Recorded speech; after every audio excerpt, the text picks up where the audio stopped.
a lot in the cards in France, in Portugal, in Germany, in the US, as we heard earlier, and all that offshore wind energy development would not be possible without vessels. And vessels, unfortunately, do leave a trace. That's the topic of our next session, and for that I'd like to ask Antoine Rabin to join me on stage again. With a slideshow this time around, I hope. You are, yeah? You are head of environmental consultancy Gecosphere, and you will answer the question how big the trace is that maritime transport leaves in the offshore renewable sector.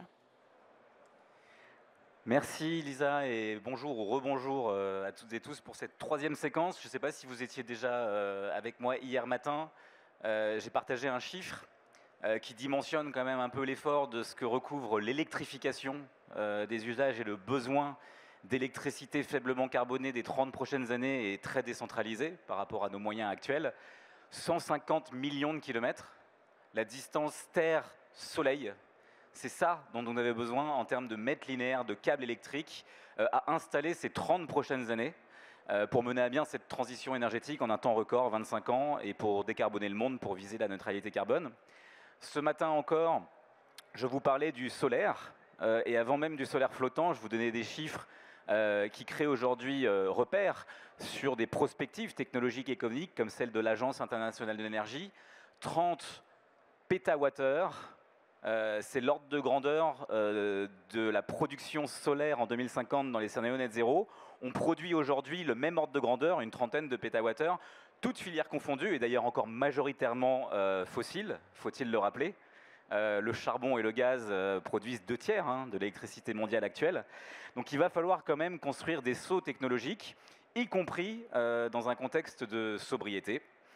Et si toutes ces choses-là vous paraissent un peu abscons et un peu trop rapides à raconter, je vous invite à faire la fresque de l'énergie, qui est un atelier, un serious game que j'ai co-créé et qui permet en un temps assez record, 3 heures, ça peut paraître très long, 3h30, mais en fait, vous allez gagner beaucoup de temps pour comprendre vraiment les fondamentaux de la transition énergétique et les chiffres clés. Alors, pour terminer cette troisième séquence, on m'a demandé de vous parler d'intensité carbone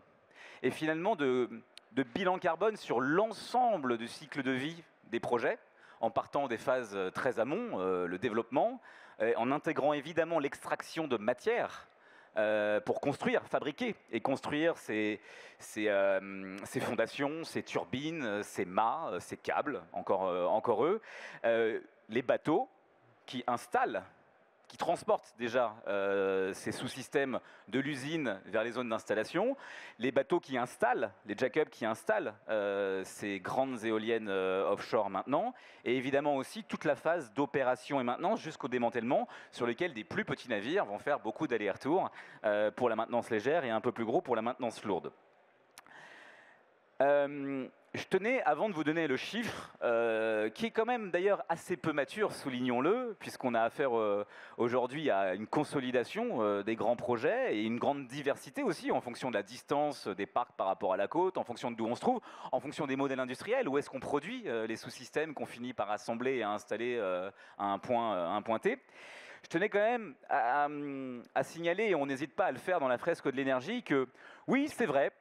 le solaire photovoltaïque, c'est pour mieux revenir après sur l'éolien en mer, mais le solaire photovoltaïque terrestre, c'est vrai, il produit à environ 4 fois plus de gaz à effet de serre au kilowattheure que l'électronucléaire civil ou que l'éolien terrestre. C'est vrai, on est sur une quarantaine de grammes d'équivalent CO2 par kilowattheure produit. L'électronucléaire civil, l'éolien terrestre, on tourne à peu près autour de 10. Donc c'est vrai que c'est 4 fois plus, c'est énorme. Mais c'est surtout, en fait, 10, 20, 30 fois moins que les centrales thermiques au charbon ou au gaz qui produisent énormément de térawattheures aujourd'hui et qui composent encore une fois l'essentiel de notre mix électrique. Alors moi je veux bien qu'on se fasse un combat des chiffres et qu'on compare le solaire avec l'éolien ou le solaire avec l'électronucléaire en disant que le solaire est mal noté parce que émet 4 fois plus de CO2 équivalent au kilowattheure que les autres, mais en fait on joue dans la même cour, on est dans la cour des solutions faiblement carbonées dont on a besoin. Et quand vous allez un petit peu plus loin que ces uniques scores, en fait, il n'y aura pas de transition énergétique sans solaire. Il n'y aura pas de transition énergétique sans éolien. Et aujourd'hui, comme le dit l'AIE, d'ailleurs, l'Agence internationale de l'énergie depuis 2019, il n'y aura pas de scénario net zéro sans éolien en mer. Une fois qu'on a dit ça, il est temps de s'intéresser plus spécifiquement à, aujourd'hui,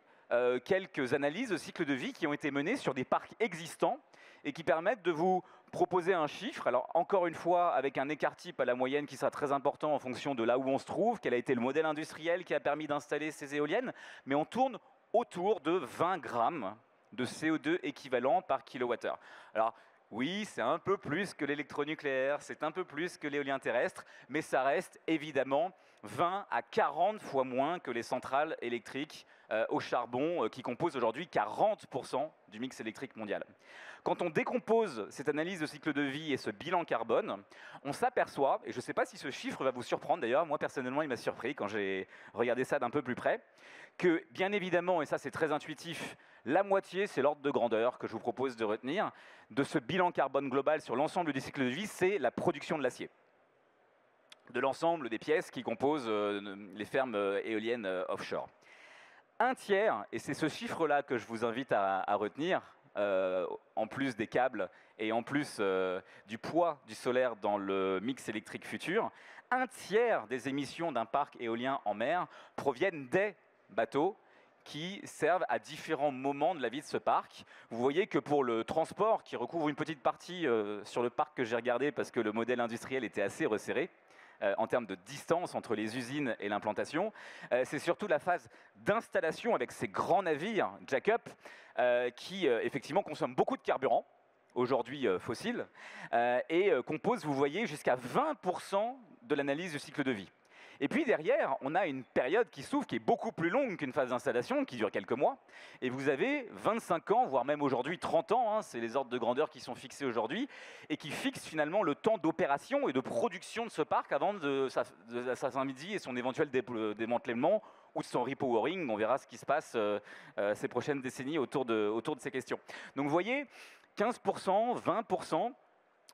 vont tourner autour de cette phase d'opération et maintenance où des beaucoup plus petits navires vont faire les allers-retours entre les ports, entre les zones terrestres évidemment et ces zones d'implantation en mer. Donc ça veut dire quoi? Ça veut dire qu'un tiers, globalement à peu près, un tiers des émissions du parc proviennent des navires. Donc c'est un levier absolument essentiel pour gagner encore quelques points sur un score qui est déjà absolument remarquable, une vingtaine de grammes de CO2 équivalent par kilowattheure, et d'essayer d'aller encore réduire ça, parce que par souci aussi de cohérence, pour mener à bien cette transition, il va falloir trouver des leviers d'amélioration des émissions de ces navires, encore une fois de ces grands navires en phase d'installation et de ces plus petits navires en phase d'opération et maintenance, et sans doute d'ailleurs que les technologies ou les solutions ne sont absolument pas les mêmes en fonction des gabarits de ces navires, et ça, c'est la prochaine table ronde qui va pouvoir vous présenter 2-3 repères sur ce qui se passe en ce moment en termes d'innovation. Je vous remercie. Merci beaucoup, Antoine.